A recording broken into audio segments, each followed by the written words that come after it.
Rire de la communauté Kunak.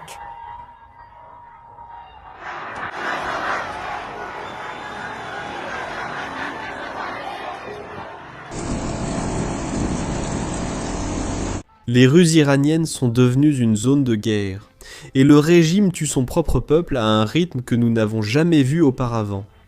Mais malgré les balles, les arrestations massives et un nombre de morts désormais estimé à plus de 12 000, la révolution ne s'arrête pas. Alors que le régime impose une coupure totale d'internet pour cacher ses escadrons de la mort, le monde se réveille enfin pour la première fois. Des dirigeants mondiaux comme la chancelière allemande, Merkel, prédisent ouvertement la chute de l'ayatollah. Le président Trump affirme que de l'aide est en route, alors que les avions américains intensifient leur activité sur les bases aériennes à travers le Moyen-Orient. Nous commençons avec l'un des rapports les plus fous issus de la révolution. Selon une nouvelle évaluation basée sur des données médicales provenant d'Iran, au moins 12 000 personnes ont été tuées, dans le plus grand massacre de l'histoire de l'Iran. La plupart des meurtres ont eu lieu dans la nuit du 8 au 9 janvier. Ce furent les 2 premières nuits où l'accès à Internet a été coupé. C'est exactement ce que le régime iranien voulait cacher au monde. Mais si nous apprenons tout cela, c'est grâce aux médecins iraniens qui risquent leur vie. Et en parlant à la presse étrangère, écoutez ceci. Si vous pouviez simplement nous en dire un peu plus sur les principales découvertes. D'après le témoignage du médecin, le médecin à qui vous avez parlé, vous avez dit que le médecin a affirmé que des munitions réelles et des armes de qualité militaire ont été utilisées contre des civils.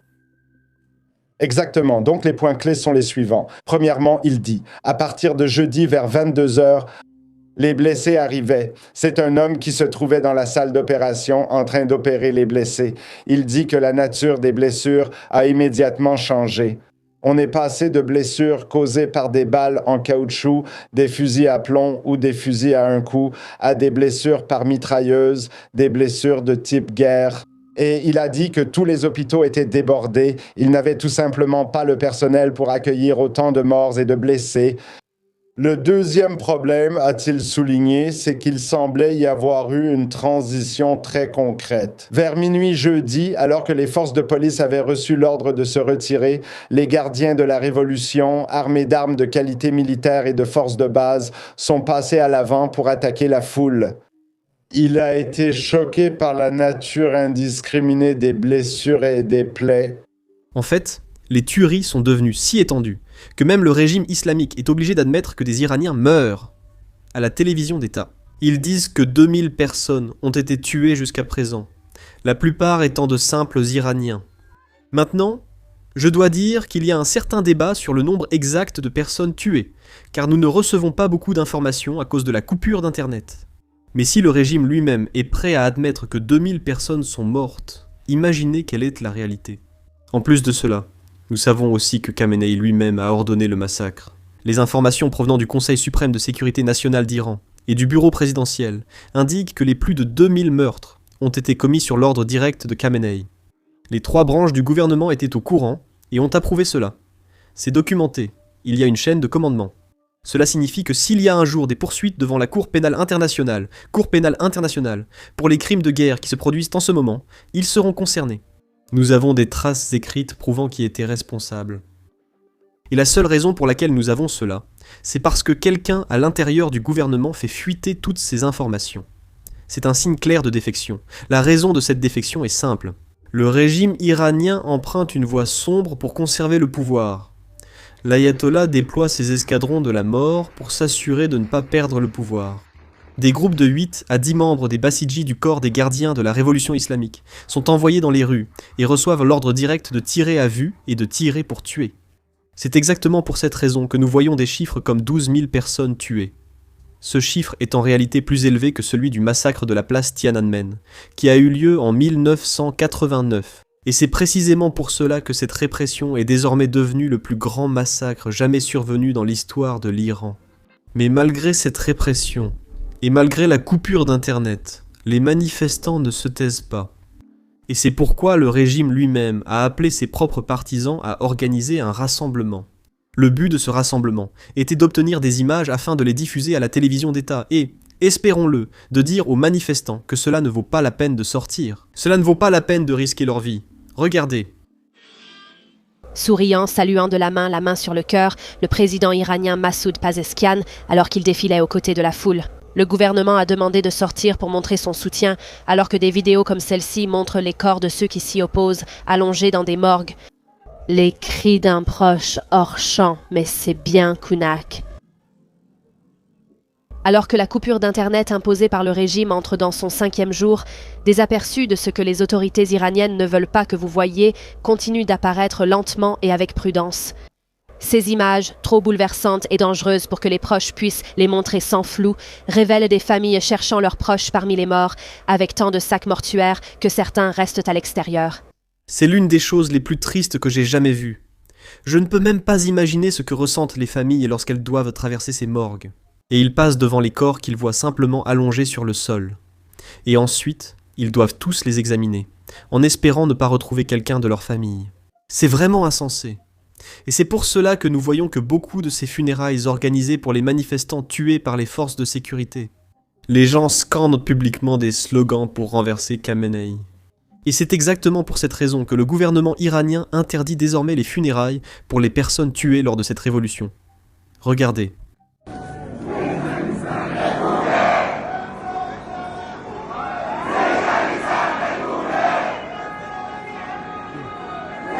Tout cela nous dit une chose. Si le régime doit aller aussi loin, c'est simplement pour s'assurer qu'il ne soit pas renversé. Nous savons que ces jours sont comptés. Et ce n'est pas seulement moi qui le dis. Nous venons d'entendre le chancelier allemand Friedrich Merz le dire publiquement. Il est devenu le premier dirigeant au monde à prédire la chute du régime iranien et des ayatollahs. Maintenant, ses commentaires pourraient être basés sur des renseignements qu'il reçoit, ou bien parce qu'il regarde les vidéos de Business Basics et qu'il est abonné. C'est pourquoi, si vous n'êtes pas encore abonné ci-dessous, assurez-vous d'appuyer sur le bouton d'abonnement. Cela nous aide vraiment énormément. Maintenant, passons aux déclarations du chancelier allemand. Écoutez bien. Préoccupé par les informations faisant état d'une augmentation de la violence de la part de la police, de la soi-disant garde révolutionnaire en Iran contre sa propre population. Je saisis cette occasion pour appeler une fois de plus le régime des mollahs à mettre fin immédiatement à cette violence. Si un régime ne peut maintenir son pouvoir que par la violence, alors il est effectivement fini. Je suppose que nous assistons maintenant aux derniers jours et aux dernières semaines de ce régime. Le sillage de ce régime. Et il ne s'agit pas seulement de la violence dans les rues. Les forces de sécurité iraniennes ont également arrêté des milliers de manifestants depuis le début de la révolution. Et l'ayatollah a déclaré que ces manifestants étaient des ennemis de Dieu. Cela signifie qu'ils n'ont pas de procès. Ils vont directement dans le couloir de la mort, et les exécutions doivent recommencer le 14 janvier. C'est horrible parce que peu importe le pays.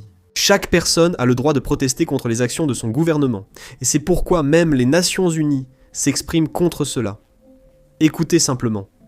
Un porte-parole du Haut-Commissaire des Nations Unies aux droits de l'homme a déclaré aujourd'hui qu'il était horrifié, non seulement par la violence infligée par les forces de sécurité contre les manifestants, mais aussi par les suggestions selon lesquelles il pourrait bientôt risquer la peine de mort.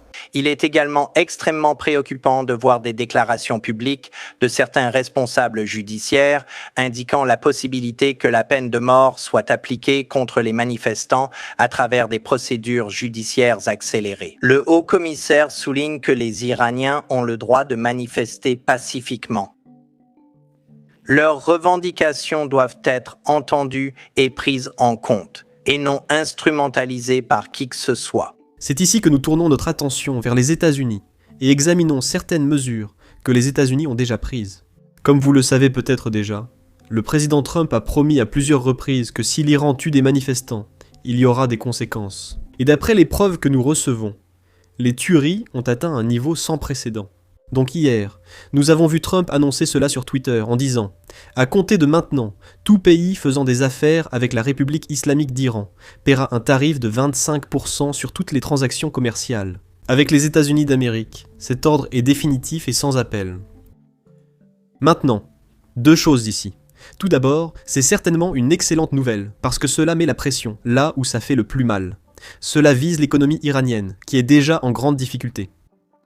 L'Iran est déjà le deuxième pays le plus sanctionné au monde, le premier étant bien sûr la Russie. Mais maintenant, ces tarifs vont au-delà des sanctions. Ils visent les pays qui sont encore prêts à commercer avec l'Iran, et cela inclut la Chine. La Chine est de loin le plus grand partenaire commercial de l'Iran. Le marché chinois importe environ 22 milliards de dollars de produits iraniens, dont la majeure partie est constituée de pétrole iranien. Bien sûr, il y a d'autres partenaires commerciaux comme la Turquie, l'Inde, l'Allemagne, la Corée du Sud et le Japon. Et maintenant que nous avons cette annonce, nous espérons voir une diminution de certains de ces échanges commerciaux. Maintenant, c'est là que nous abordons le deuxième point, parce qu'annoncer une loi est une chose, mais son application en est une toute autre. Maintenant, le président Trump a annoncé 25% de droits de douane. Mais voyons quels pays sont réellement confrontés à ces 25%. Comme vous pouviez vous y attendre, la Chine a déjà exprimé son mécontentement, c'est le moins qu'on puisse dire, concernant ces droits de douane annoncés par le président Trump. Et il est important de souligner l'hypocrisie, ici. Il n'y a toujours aucun commentaire du Parti communiste chinois concernant les manifestants qui sont tués en Iran. J'imagine que cela y a du sens. Le Parti communiste chinois se préoccupe davantage de son propre pétrole que du peuple iranien qui meurt dans les rues. Néanmoins, l'action des États-Unis ne s'est pas arrêtée là. Mardi, le président Trump devait avoir une réunion avec ses commandants et les membres de son cabinet pour recevoir un briefing sur les différentes options. Les États-Unis doivent s'impliquer à l'intérieur de l'Iran pour essentiellement aider les manifestants. Je suppose que cette réunion est terminée parce que mardi, il a publié ce tweet. Patriotes iraniens, continuez à manifester, reprenez le contrôle de vos institutions, gardez les noms des tueurs et des abuseurs, ils paieront un lourd tribut. J'ai annulé toutes les réunions avec les responsables iraniens jusqu'à ce que les meurtres insensés de manifestants cessent. De l'aide est en route. Maintenant, nous ne savons pas exactement ce que cela signifie, ni comment les États-Unis vont s'impliquer. Mais nous savons une chose, les avions de chasse américains deviennent plus actifs que d'habitude au Moyen-Orient. Et comme vous le savez, les États-Unis ont beaucoup de bases au Moyen-Orient. Donc, cela pourrait signifier des frappes militaires, ou cela pourrait signifier toute autre chose, nous le découvrirons. Seul le temps nous le dira. Mais voici les options que les États-Unis pourraient éventuellement déployer. Regardez. Eh bien, il dispose d'une série d'options non cinétiques. Donc, un soutien politique, peut-être des cyberattaques, IRGC, essayer de réduire l'efficacité du corps des gardiens de la révolution islamique et du Basij Mostazafan, qui sont en quelque sorte des paramilitaires, comme la police secrète qui travaille avec eux, très brutaux. Donc, il y a des choses qu'ils pourraient faire là-bas, aussi aider à créer une plateforme politique. Il y a un conseil de transition, et des personnes comme Shirin Ebadi, la lauréate du prix Nobel, en font partie, sont disponibles. Donc, ils essaient de proposer des personnes qui représenteraient une alternative. Tout cela, c'est de la bonne politique. Mais le président Trump, bien sûr, continue de parler en des termes plus agressifs, comme s'il disposait d'une série d'options militaires, et en théorie, c'est le cas. Je veux dire, il en a. Il y a des bases militaires partout au Moyen-Orient, et les Américains ont une base dans à peu près chaque pays du Moyen-Orient, et ils ont de nombreuses bases aériennes. Donc, les deux principales sont à Al Udeid, au Qatar, juste à Doha, juste à l'extérieur de Doha, et Al Dafra, aux Émirats arabes unis. Et ces deux bases abritent, vous savez, des ailes aériennes assez importantes qui peuvent être utilisées. Et si ces bases ne sont pas disponibles en raison des sensibilités des États du Moyen-Orient, alors on parle de Ramstein en Allemagne. Et bien que cela représente une assez longue distance, l'île d'Aquatérian à Chypre pourrait jouer un certain rôle. Personne ne l'a dit, mais c'est logique si on y réfléchit. Comme vous le savez, la révolution est toujours en cours, et nous veillerons à vous tenir informés dès que nous aurons d'autres rapports. Alors n'oubliez pas de cliquer sur le bouton s'abonner ci-dessous. Je suis Sam, à la prochaine vidéo. L'un des problèmes avec la réalisation de vidéos comme celle-ci, où l'on montre beaucoup de frappes de drones, même si aucun humain ou soldat russe n'est blessé, dans la vidéo. YouTube démonétise ou restreint généralement nos vidéos. En fait, la semaine dernière, 4 de nos vidéos ont été démonétisées, selon YouTube. Montrer des frappes de drones ou même des images des lignes de front n'est pas adapté aux annonceurs, et c'est pourquoi les vidéos sont restreintes. Mais c'est la réalité de la guerre moderne, et c'est la guerre que les Ukrainiens mènent et essaient de survivre. Nous pensons donc qu'il est important de tout couvrir, et c'est pourquoi nous avons lancé notre propre plateforme, Basics Insider. Nous l'avons construite à partir de zéro, donc nous n'avons aucune restriction. Nous n'avons pas besoin de flouter nos frappes de drones, nous n'avons pas besoin de flouter nos images du front, et nous n'avons pas besoin de flouter les bases aériennes russes qui sont détruites. En plus de cela, nous ne diffusons aucune publicité sur le site. De cette façon, nous n'avons pas à nous censurer simplement parce que les annonceurs ne sont pas satisfaits de ce que nous couvrons. Nous ne finançons pas le site par la publicité, nous le finançons grâce à votre soutien. Donc, si vous êtes quelqu'un qui s'intéresse à ce genre de couverture, et si vous voulez regarder nos vidéos sans censure et obtenir du contenu bonus que nous ne pouvons tout simplement pas mettre en ligne ici sur YouTube, alors rejoignez-nous sans hésiter sur basicsinsider.com. Vous pouvez également cliquer sur le lien dans la description ou scanner le code QR qui s'affiche à l'écran. En nous rejoignant, vous pourrez regarder tout le contenu que nous avons déjà mis en ligne, ainsi que toutes les vidéos que nous mettrons en ligne à l'avenir. En plus de cela, vous soutiendrez notre couverture et notre chaîne. Alors merci beaucoup. Je m'appelle Sam et je vous retrouve dans la prochaine vidéo.